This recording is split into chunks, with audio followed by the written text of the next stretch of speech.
Salut tout le monde, bienvenue dans l'Académie, j'espère que ça roule pour vous, moi ça va super. Aujourd'hui, j'espère vraiment que ça va pour vous parce qu'on va parler d'un sujet assez puissant, assez prenant, assez énervé, on va parler de la mort. Voilà.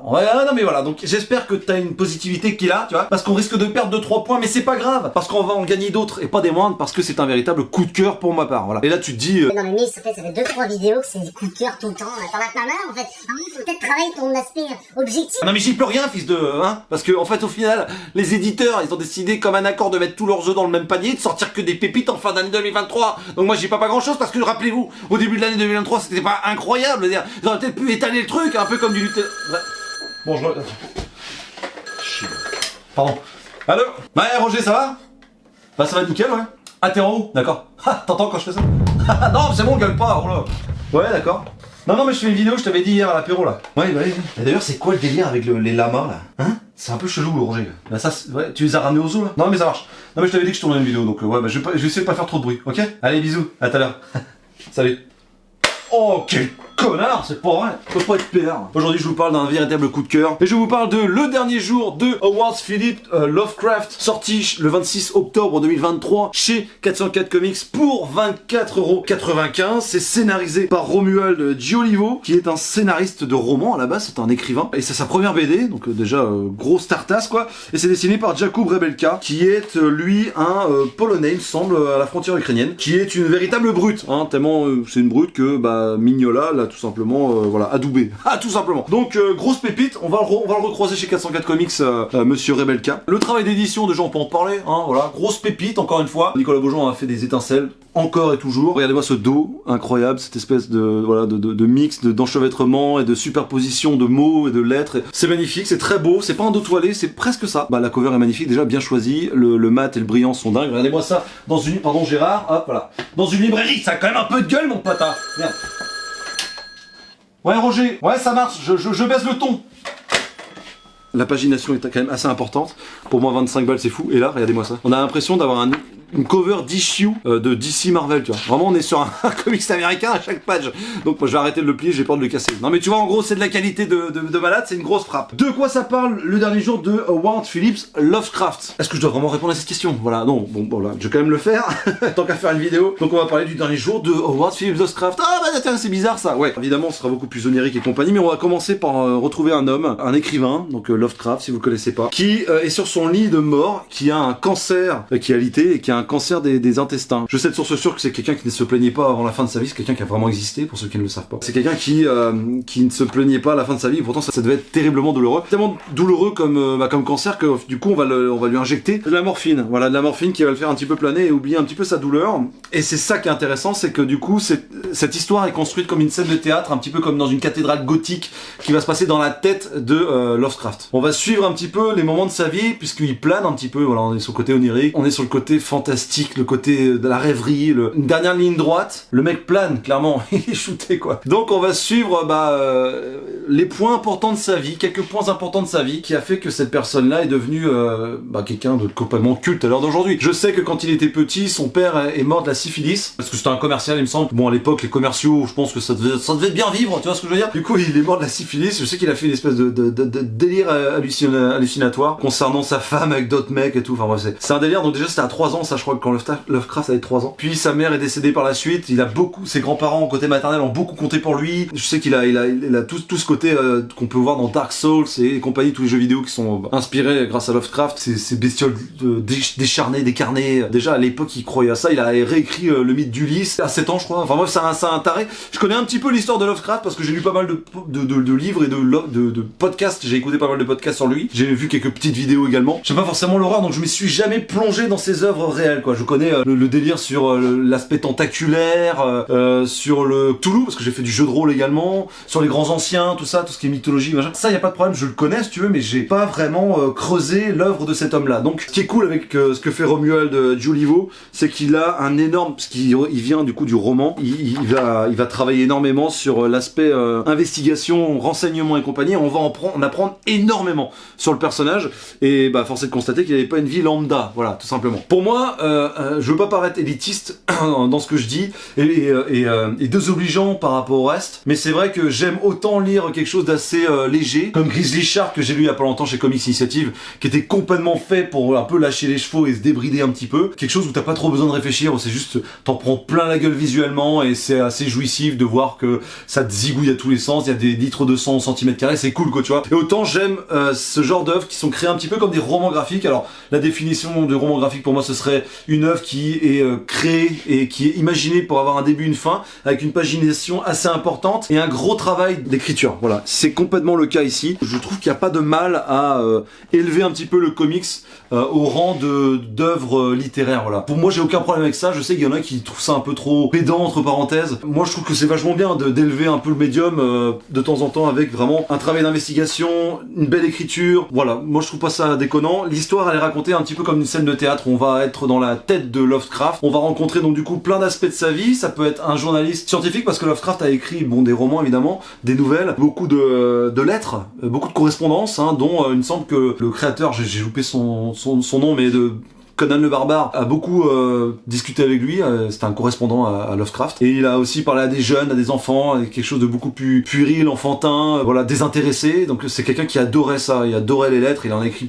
plusieurs milliers, et moi je trouve ça assez cool qu'on ait tout ce travail de recherche un petit peu synthétisé dans cette œuvre, qui lui rend vraiment bien hommage, parce que évidemment que ça va traiter de sa vie, mais à côté de ça, en parallèle, les dessins vont nous montrer vraiment tout l'imaginaire que Lovecraft a pu apporter. À ce que j'ai compris, c'est quand même quelqu'un d'assez terre à terre, d'assez conservateur. Le personnage cette personne en tout cas a fait rêver des générations par la suite, mais tu sens que lui est assez fermé quoi, notamment sur la question du racisme. On sait, Lovecraft était quelqu'un qui était antisémite, qui n'aimait pas les Afro-Américains, et à côté de ça c'est quand même dingue de voir à quel point il a inspiré voilà, tellement de récits, des gens comme Alan Moore, Neil Gaiman, Stephen King comme moi je connais, et puis évidemment même les auteurs de son époque quoi. Donc c'est là-dessus c'est très intéressant d'avoir ce côté très didactique, très informé, très renseigné, et puis à côté de ça, quelque chose de beaucoup plus onirique, quoi, quelque chose de beaucoup plus fantasque. Voilà. Donc c'est super bien écrit pour une première BD. Romuald Giulivo, vraiment, il a cartonné. Vraiment, cette histoire est complètement folle. C'est bien amené. Tu sens que les protagonistes sont à la fois ils sont complets, quoi. Ils sont protagonistes et antagonistes, parce que on va suivre donc du coup ce journaliste fan de science, parce qu'il a beaucoup travaillé pour les journaux de science au tout début de sa vie. Enfin, les journaux, non, il a écrit pas mal de papiers quoi pour la science. On va croiser sa femme Sonia, où l'on sait, et je le savais déjà, mais si vous le savez pas, je vous le dis, il a eu une vie personnelle calamiteuse, vraiment. Ça s'est mal passé son mariage et tout. Il est parti à New York, ça allait pas du tout. Le reclus de Providence, comme on l'appelle, a vraiment mal vécu le fait d'être éloigné ou trop près, peut-être, je sais pas, des grandes villes, de la culture et compagnie. Peut-être qu'il s'y retrouvait pas. C'était quelqu'un qui était quand même constamment en marge quelque part. Tu t'en rends compte que le gars, c'était quand même assez compliqué pour lui quoi dans sa tête. On va croiser donc Houdini également, Houdini qui est un magicien, qui est un illusionniste plutôt. Et puis c'est très méta parce que du coup il va rencontrer également les personnes qu'il a inspirées de notre temps. Donc Romuald Giulivo, il a ce don de pouvoir intégrer des personnes qui sont nées 50 ans plus tard et du coup qui ont inspiré cet homme et du coup les faire discuter entre eux quoi. Alors faut que je vous montre ça, mais vraiment moi ça m'a, regardez-moi ça. Stephen King, Neil Gaiman et Alan Moore, regardez comme ils sont hyper bien dessinés, voilà. Donc en fait l'histoire est complètement folle, donc pour cela je vous le conseille évidemment, et on va évidemment en revenir vu que je viens de vous montrer les figures qui m'ont trigger de ouf quand je les ai vues. Le dessin est dantesque. Je n'ai Mignola a raison regardez-moi ça, tout cet imaginaire autour de Lovecraft, toute cette puissance avec cette dominance de rouge qui fait que du coup t'as très vite de partir en steak un petit peu avec plusieurs couleurs. Effectivement, le fait d'utiliser du gris, du noir, du marron, du rouge, tout ce qui est quand même assez en rapport à la terre, au rapport au sang, à la violence. Ouais, j'ai trouvé totalement fantastique le dessin. Regardez-moi ça, c'est un artbook à chaque page. En plus les pages, comme je vous dis, elles sont vraiment, tu ne vois pas à travers, clairement, même à la lumière, tu n'aperçois même pas. C'est très ancré, c'est très inspiré. Jakub Rebelka, il est incroyable ce mec, il est beaucoup trop rare. Je sais qu'on va le revoir chez 404 bientôt pour Judas, quelque chose comme ça. Mais en tout cas, j'ai hâte de voir la suite parce que regardez-moi le dessin quoi, c'est fou. Alors je l'entends, c'est totalement spécial, spécifique. Il y a ce ce côté qui est quand même assez figé. C'est un dessin qui est un petit peu comme Ross, quelque part, qui est des peintures, parce que là c'est le cas, ce sont des peintures qui sont un petit peu figées en termes d'image. Il n'y a pas